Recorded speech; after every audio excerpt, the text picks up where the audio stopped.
রবীন্দ্র ভাবনায়, কবি দেবাঞ্জন মুখোপাধ্যায়।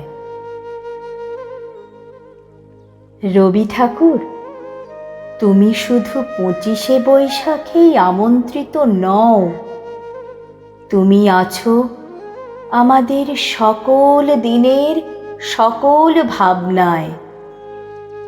তোমার দেখা বিশ্ব প্রকৃতি সুরলোক থেকে দেখে কত বিশ্বজন।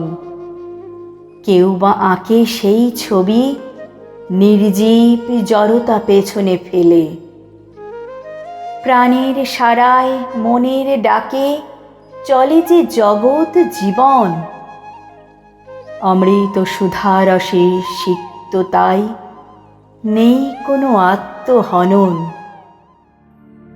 যে অসীম উল্লাসে বিস্ময়ে বিধৃত হয় মন, তোমার বাণীর সুরে সুরে তারি ছন্দিত স্পন্দিত শিহরণে জাগে সমুদ্রের কলরোল।